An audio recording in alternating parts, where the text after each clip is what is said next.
امام حسین کو انفسائز کیا گیا، آپ کو بہت زیادہ پریشرائز کرنے کی کوشش کی گئی کہ آپ یزید کی بیعت کر لیں. ایک ہی تو مطالبہ تھا نا. امام حسین تو پیدا ہی مدینے میں ہوئے تھے، پھر بھی مدینہ چھوڑنا پڑا. پہلے مکے آ گئے، 5 مہینے مکے میں رہے آپ تاکہ کوئی کسی طرح معاملہ ٹل جائے. جب اتنا زیادہ برڈن ہونا، یعنی کسی کے سر پر کوئی پسٹول رکھ دے، تو شریعت بہت ساری چیزوں کی اجازت دے دیتی ہے کہ جب جان جانے کا خوف ہو تو کئی ایسے کام جو حرام ہوتے ہیں وہ حلال ہو جاتے ہیں فار دا ٹائم بینگ. اس کی پوری تفصیل ہے. تو امام حسین بھی کمپرومائز کر لیتے، کیوں اب پورے خاندان کو شہید کروا دیا؟ یہ ریلیونٹ کوسچن بنتا ہے. مگر میرے امام جانتے تھے کہ اگر آج میں نے کمپرومائز کر لیا نا تو پھر نانا کی ساری امت کے لیے ایک مثال بن جانی ہے کہ جب حسین کمپرومائز کر سکتے ہیں تو پھر تو ہم بھی کر سکتے ہیں. آپ نے باطل کے آگے سر نہیں جھکایا، سر کٹا دیا، نانا کے دین کو سر بلند کر گئے. یہ میسج ہے ہم سب کے لیے، ان تمام لوگوں کے لیے جو آج چھوٹی چھوٹی باتوں پر کمپرومائز کر رہے ہیں. ارے جناب کیا کریں، پورے سبھی لوگ جھوٹ بولتے ہیں، سچ کا زمانہ نہیں، تھوڑا بہت جھوٹ تو ہم بھی بول لیتے ہیں. کمپرومائز کیا نا.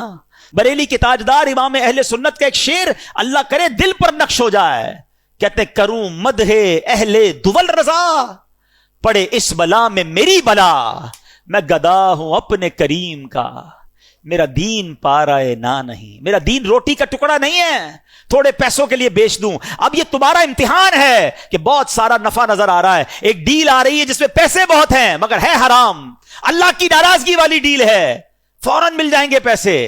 اب تمہارا امتحان ہے کہ یزیدی ہو یا حسینی ہو. اپنے دل سے پوچھو کہ یہ کام کروں گا تو کیا اللہ، اس کے رسول اور اہل بیت راضی ہوں گے، یا یہ پیسے پکڑ لوں؟ نہیں، اب ٹھکراؤ اسے اور کہو میں گدا ہوں اپنے کریم کا، میرا دین پارائے نہ نہیں. بڑا دل تھا، بڑا ارمان تھا، ایک شوق تھا جو پورا کرنے کا موقع آ گیا، مگر وہ حرام کام کے ذریعے پورا ہو رہا ہے. نہیں کرنا. یہی تو تمہارا امتحان ہے نا. یہ کربلا کا پیغام ہے کہ تمہیں وہ کام سے اپنے آپ کو بچانا ہے، کمپرومائز نہیں کرنا ہے، غلط کام کی طرف آگے نہیں بڑھنا ہے. اگر تم واقعی پنجتن کے غلام ہو، خدا را اس بات کو سیکھیے اور اپنی زندگی میں یہ اسٹرانگنس لائیے. آئیں گے ایسے امتحان اور آتے رہتے ہیں.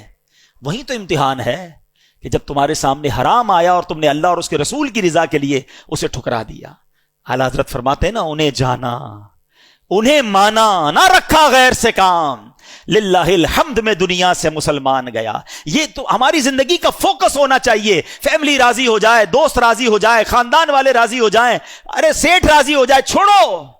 پہلے دیکھو اللہ اور اس کا رسول راضی ہے کہ نہیں. وہ راضی ہے تو بس سب ٹھیک ہو جانا ہے. تم سب کو راضی کرنے کے چکر میں اپنے اللہ کو، اللہ کے حبیب کو ناراض کر رہے ہو. ایسا نہ کرو. یہ کربلا کا پیغام ہے.